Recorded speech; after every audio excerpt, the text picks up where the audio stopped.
This is our second round.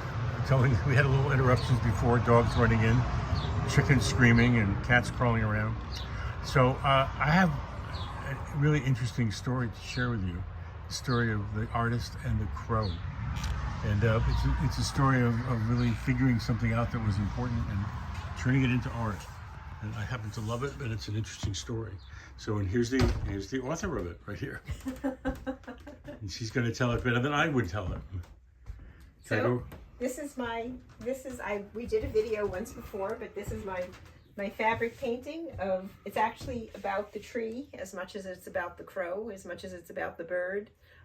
The idea came to me when I looked at the maple in the front yard, and there's it's dying. The maple is dying, and it has a lot of dead branches on it. One of them at the very top is a branch that birds are always perching on. So eagles, we've seen bald eagles up there, and definitely the crows and the and ravens are often up there. I've taken videos of them up on top, and it's a great place for them because it's so high, a high vantage point.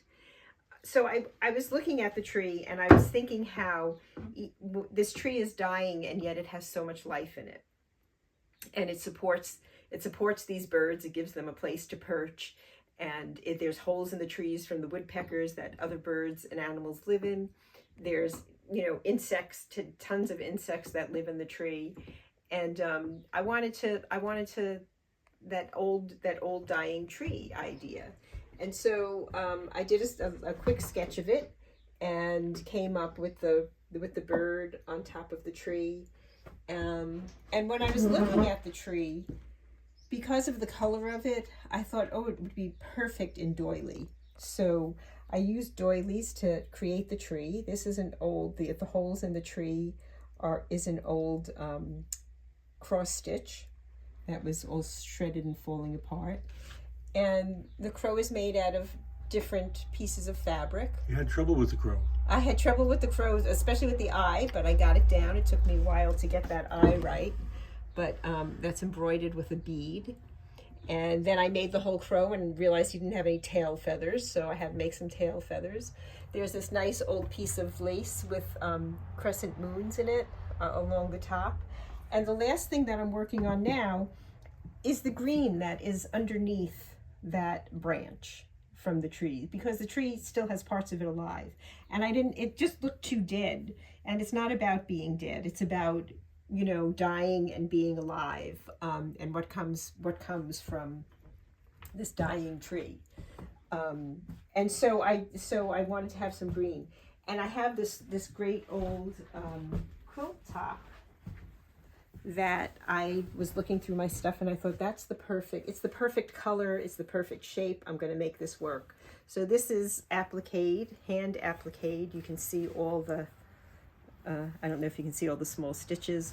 So I take the stitches out and remove the leaves and some of those green branches, and then I'm going to sew them back on to the bottom of the piece. So I have one more leaf that I'm taking off, and that's going to, I think I need one more leaf on the bottom. So then I'm going to start sewing. So it's coming to, I'm finishing it up, and I'm excited about it getting done. And when I put the leaves on the bottom, I was like, that's just right.